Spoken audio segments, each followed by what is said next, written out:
Graça e paz, povo de Deus, seja bem-vindo aqui em mais uma aula no canal Só a Graça Oficial. E estaremos estudando esta aula sobre o tema O Avivamento Pentecostal no Brasil. Você está acompanhando esse trimestre e sabe que o tema central da revista é Aviva a Tua Obra. Esse trabalho que está sendo aí, que foi elaborado pela CPAD e que o comentarista nos trouxe esse tema muito importante, no qual possamos estudar e tratar desses assuntos. Assuntos que foram e é muito importante e pertinente à igreja deste século. E vamos tratar aqui de assunto, vamos praticamente fazer um bate-papo aqui a respeito desse tema e fazer algumas comparações entre o que é verdadeiro e o que não é. O que é um verdadeiro avivamento e o que não é um verdadeiro avivamento.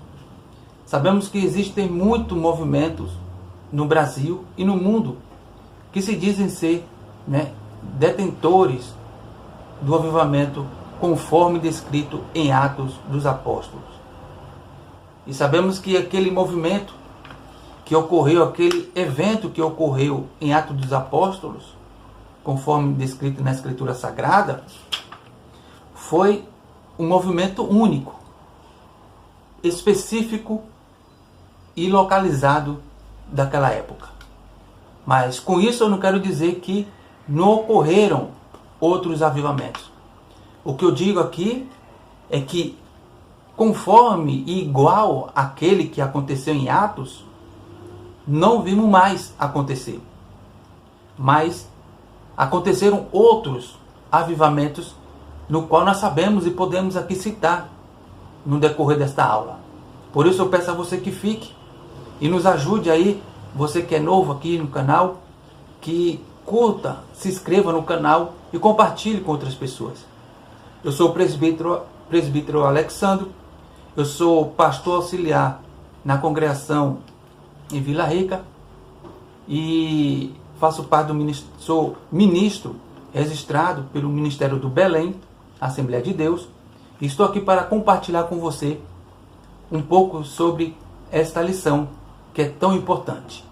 Dito isto, eu quero fazer uma leitura aqui do texto áureo, que diz o seguinte: E os que ouviram foram batizados em nome do Senhor Jesus, e impondo-lhe Paulo as mãos, veio sobre eles o Espírito Santo, e falavam línguas e profetizavam. Atos, capítulo 19, versículo do 5 ao 6. A verdade prática diz o seguinte: Deus derramou grande avivamento pentecostal no Brasil. Ele pode avivar mais uma vez o seu povo. Verdade? Incontestável. Esse é um ato que Deus pode fazer a qualquer momento. E eu quero iniciar já essa aula fazendo uma pergunta, mas que você responda para si mesmo. Reflita sobre ela. Que diz: o que se repetiu em terras brasileiras? As experiências gloriosas de Atos dos Apóstolos passariam a se repetir em terras brasileiras. Ora, nós temos aqui uma comparação sobre Atos dos Apóstolos.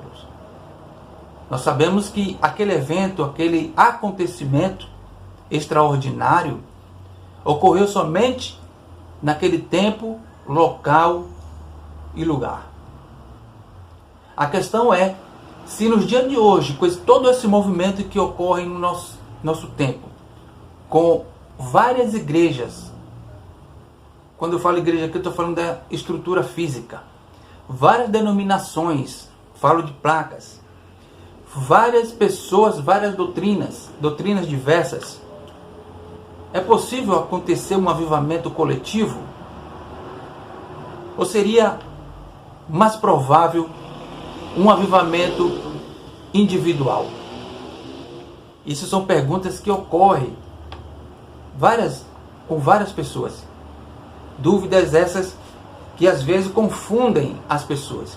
E confundem não porque a Escritura deixa as pessoas confusas, mas confunde as pessoas Porque muitos falsos profetas se dizem ser avivalistas, colocam em suas agendas dia, hora, local para acontecer o avivamento. E quando nós vamos à Escritura, principalmente no ponto onde aconteceu no dia de Pentecostes, vamos notar que para que acontecesse o derramamento do Espírito Santo, foi necessário que os discípulos estivessem em um local orando. Mas, lembre-se, que a grande observância disso tudo é notar que foi Jesus que disse o local que eles deveriam estar. E não o homem que diz a Deus que vai estar em tal lugar e que tal hora e que tal pessoa vai fazer acontecer o avivamento. Nós notamos muitas pessoas, pregadores, ensinando, pastores, infelizmente, dizerem que determinado dia, hora e local vai acontecer o avivamento. E o avivamento, nós notamos biblicamente que o local, a hora, é Deus que determina. E que é o Espírito Santo que vem. E não nós que determinamos o dia e a hora para ele. As pessoas confundem algumas outras pessoas incautas e assim, por assim dizer, que esses eventos é possível programar. E não é assim que funciona. Nós vamos aqui nessa lição, pelo menos alguns trechos, para fazermos algum tipo de comentário a respeito da lição. Eu quero dizer a você, antes de mais nada, que eu sou assembleano, pentecostal, clássico, sou continuista, creio nos dons, creio na doutrina do Espírito Santo e que os dons estão aí, estão na igreja, mas existem outras denominações que se dizem ser também pentecostais, mas que estão, de alguma forma, distorcendo a Escritura Sagrada, dificultando alguns pontos no qual a Escritura aponta para nós, para que possamos assim ensinar e não confundir as pessoas. Para que as pessoas possam se aproximar da sã doutrina bíblica e do pentecostalismo clássico de forma mais calma e que possa absorver os ensinamentos no qual a Escritura nos transmite. E que nós somos aí um interlocutor para essas pessoas que possam aí entender a sã doutrina pentecostal.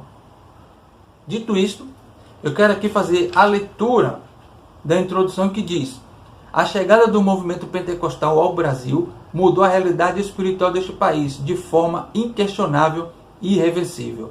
Então veja, mudou o país, mudou a liturgia, porque antes de surgir o pentecostalismo, existia aqui as igrejas históricas, e essas que já estavam estabelecidas aqui, elas não aceitaram a princípio, e algumas até hoje não aceitam, o que aconteceu sobre o batismo no Espírito Santo.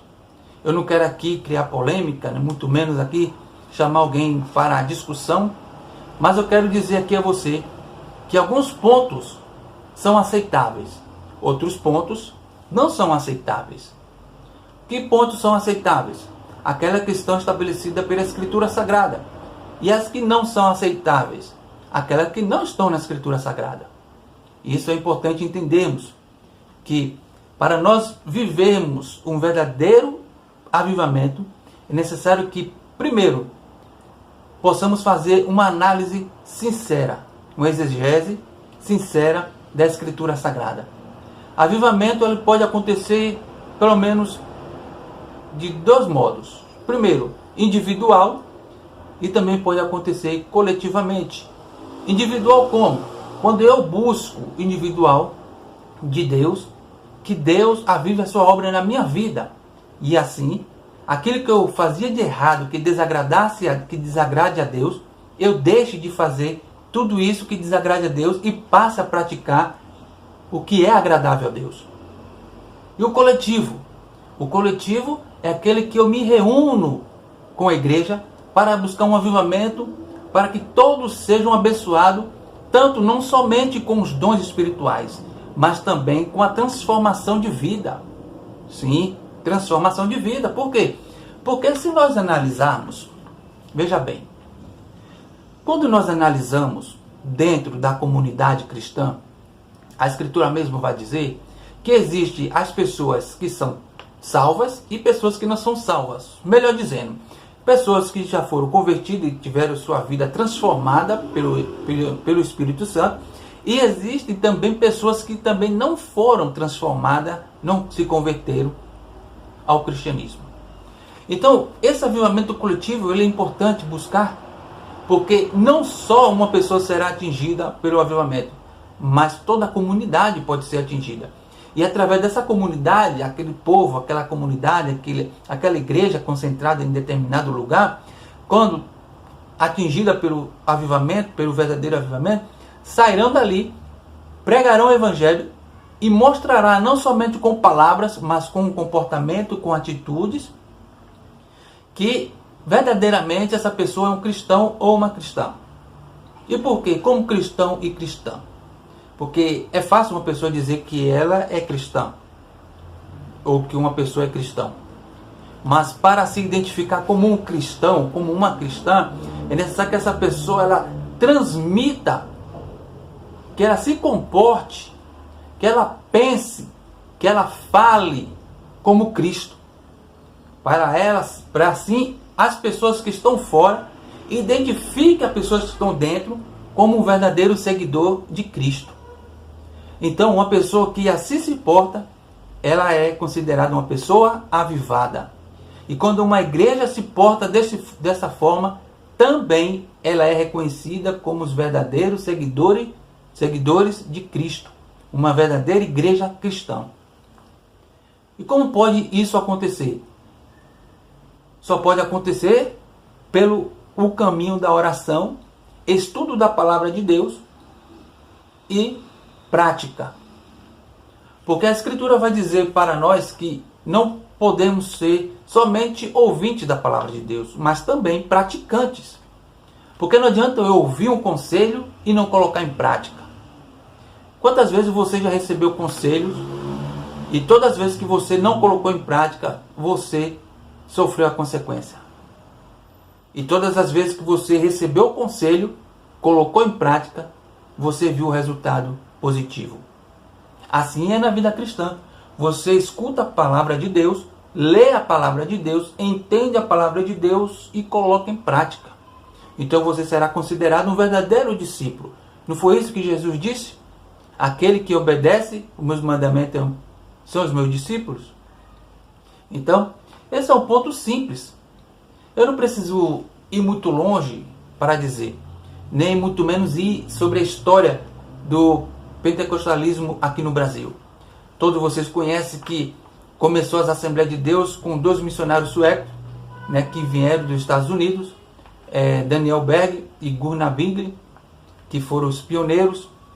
Tem a história dele aí na internet, você pode pesquisar. E eu não quero ser cansativo, mas apenas dizer isso para você. E aqui eu quero ler aqui a conclusão para encerrar este bate-papo com você aqui nesta aula. Que diz assim, a conclusão dessa revista.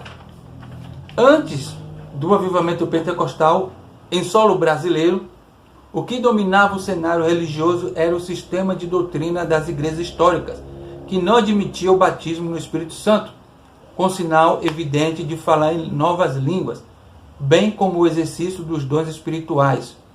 Essas manifestações espirituais, fundadas na palavra de Deus, são marcas do verdadeiro avivamento pentecostal no Brasil. Esse é um ponto no qual as igrejas históricas elas discordam das igrejas pentecostais. Discordam em que ponto? Eles acreditam, as igrejas históricas, que o que aconteceu em Pentecoste ficou em Pentecoste. Não continuou. Já as igrejas históricas, elas são consideradas igrejas sensacionistas, sensacionistas, aquelas que acreditam que já cessaram os dons. Já a igreja pentecostal são conhecidas como igrejas continuistas, que acreditam que os dons continuam nas igrejas, continua sobre os servos de Deus, sobre os salvos. Por quê? Porque há essa divergência de aceitar o batismo no Espírito Santo, talvez por não entender a explicação, né, pelos teólogos, os teólogos das igrejas históricas, eles têm a dificuldade de entender a explicação dos teólogos pentecostais, e do outro lado de cá tem os teólogos pentecostais que têm a dificuldade de explicar essa evidência, essa manifestação.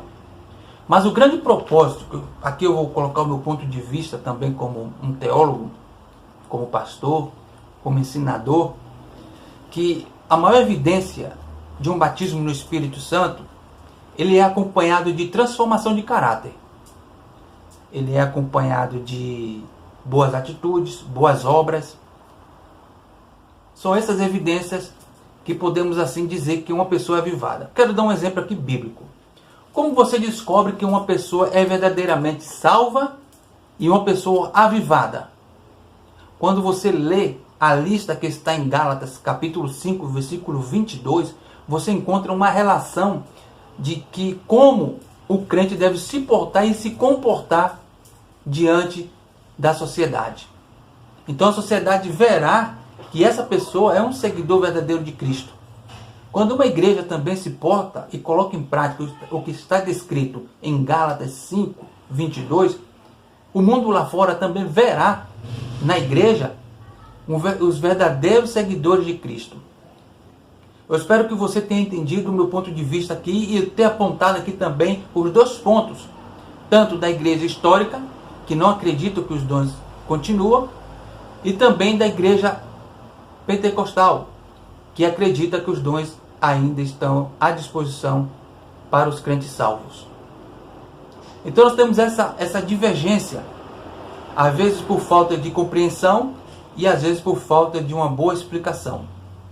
Mas eu espero aqui que você tenha entendido que para se conhecer verdadeiramente a evidência de um avivamento, de a pessoa ter o Espírito Santo, é o que está descrito em Gálatas 5:22. Ali está a lista de como um salvo em Cristo, uma pessoa avivada, deve se comportar diante de uma sociedade corrupta. Espero que você tenha entendido. Eu te agradeço por ter paciência de te esperar até aqui. Eu sei que esta aula ficou um pouco curta, mas espero ter sido bem claro para que você possa ter entendido. Espero você na próxima aula. Que Deus te abençoe em Cristo Jesus.